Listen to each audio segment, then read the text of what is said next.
In the library, Chapter 11. The tunnel led gently downward, and after the first dozen steps they were in the darkness. Mrs. Frisby could see nothing at all. Behind her, Mr. Ages limped along. Ahead she could hear the scuffle of Justin's footsteps. She followed the sound blindly. Then she heard his voice. "Just walk straight forward, Mrs. Frisby. There's nothing to trip over and nothing to bump into. If you get off course, you'll feel the wall," he added. "The dark part doesn't last long." Now, what did he mean by that? She thought it over for a minute or two as she walked, and had just decided to ask him, when to her surprise she saw ahead of her a faint glow. A light! But how could there be a light down so far? "There, we're through it," said Justin cheerfully. "I know that blackout bit must be annoying the first time, but it's necessary." "But aren't we under the ground?" "Oh, yes. About 3 feet down by now, I'd guess." "Then how can it be light?" "I could tell you," Justin said, "but if you'll wait 15 seconds, you'll see for yourself." In a few more steps, the tunnel, Mrs. Frisby could now discern dimly its shape and direction, took a turn to the right, and she did see for herself. She stopped in astonishment. Ahead of her stretched a long, well-lit hallway. Its ceiling and walls were a smoothly curved arch, its floor hard and flat, with a soft layer of carpet down the middle. The light came from the walls, where every foot or so on both sides a tiny light bulb had been recessed, and the hole in which it stood, like a small window, had been covered with a square of colored glass, blue, green, or yellow. The effect was that of stained glass windows in sunlight. Justin was watching her and smiling. "Do you like it?" "The carpet and the colored glass we don't really need. Some of the wives did that on their own, just for looks. They cut the glass, believe it or not, from old bottles. The carpet was a piece of trim they found somewhere." "It's beautiful," Mrs. Frisby said, "but how?" "We've had electricity for 4 years now." "5," said Mr. Ages. "5," said Justin agreeably. "The lights, they were the very small, very bright, twinkling kind we found on trees. In fact, most of our lights come from trees. Not until after Christmas, of course. About New Year's. The big light bulbs we have trouble handling." Mrs. Frisby was familiar with electricity. Her husband, who knew all kinds of things, had once explained it to her. At night she had seen the lamps shining in Mr. Fitzgibbon's house, and at Christmas time the lights that his son strung on a pine tree outside. "You mean you just took them?" she asked. "We were careful to take only a few from each tree," said Mr. Ages. "It was like picking fruit," Justin said rather dreamily. "The annual light bulb harvest. We had to go quite far up the road before we had enough.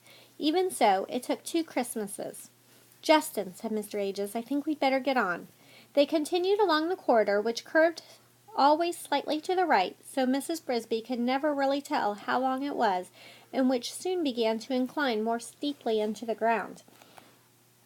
Mrs. Frisby noticed that the air, which should have been dank and damp so deep underground, was on the contrary fresh and clean, and she thought she could even detect a very faint breeze blowing past her ears as she moved.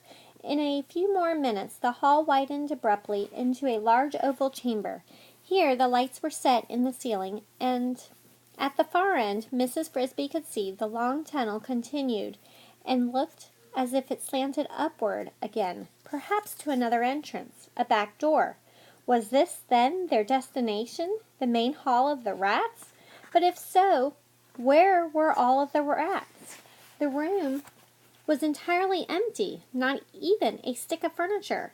"A storeroom," said Justin, "sometimes full, now empty." Then she saw that off one side of the chamber there was a stairway leading down, and beside it a small door. Justin led them to the door. "For freight only," he said with a grin at Mr. Ages, "but considering your limp, I think we can make an exception. The stairs wouldn't be easy." Mrs. Frisby looked at the stairway. It went down in a spiral, and each step was nearly inlaid with a rectangular piece of slate. She could not tell how far down it led, since after the first turn of the spiral she could see no more. But she had a feeling it was a long way down. As Justin said, it would be hard for Mr. Ages. Justin opened the door. It led into a square room that looked like a closet. After you, he said. Mrs. Frisby went in, the others followed, and the door swung shut. On the wall were two knobs. Justin pushed one of them, and Mrs. Frisby, who had never been in an elevator before, gasped and almost fell as she felt the floor suddenly sink beneath her feet. Justin reached out a hand to steady her. "It's all right," he said. "I should have warned you." "But we're falling." "Not quite. We're going down, but we've got two strong cables and an electric motor holding us." Still, Mrs. Frisby held her breath during the rest of the descent, until finally the small elevator came to a gentle stop and Justin opened the door. Then she breathed again and looked out. The room before her was at least 3 times as big as the one they had just left, and corridors radiated from it in as many directions as petals from a daisy. Directly opposite the elevator, an open arch led into what looked like a still larger room, seemingly some kind of an assembly hall, for it had a raised platform at one end. And now there were rats by dozens, rats standing and talking in groups of 2s and 3s and 4s, rats walking slowly, rats hurrying, rats carrying papers. As Mrs. Frisby stepped from the elevator, it became obvious that strangers were a rarity down there, for the hubbub of a dozen conversations stopped abruptly, and all heads turned to look at her. They did not look hostile, nor were they alarmed, since her 2 companions were familiar to them, but merely curious. Then, as quickly as it had died out, the sound of talking began again, as if the rats were too polite to stand and stare. But one of them, a lean rat with a scarred face, left his group and walked toward them. "Justin? Mr. Aegis? And I see we have a guest." He spoke graciously with an air of quiet dignity, and Mrs. Frisby noticed 2 more things about him. First, the scar on his face ran across his left eye, and over this eye he wore a black patch fastened by a cord around his head. Second, he carried a satchel, rather like a handbag, by a strap over his shoulders.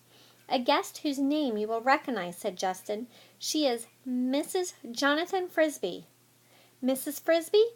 This is Nicodemus." "A name I recognize indeed," said the rat called Nicodemus. "Mrs. Frisby, are you perhaps aware of this? Your late husband was one of our greatest friends. You are welcome here." "Thank you," said Mrs. Frisby, but she was more puzzled than ever. "In fact, I did not know that you knew my husband, but I'm glad to hear it, because I've come to ask your help."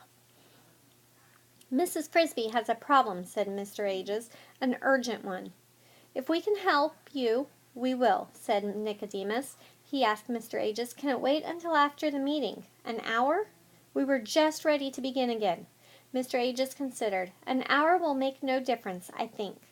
Nicodemus said, "Justin, show Mrs. Frisby to the library where she can be comfortable until the meeting is over."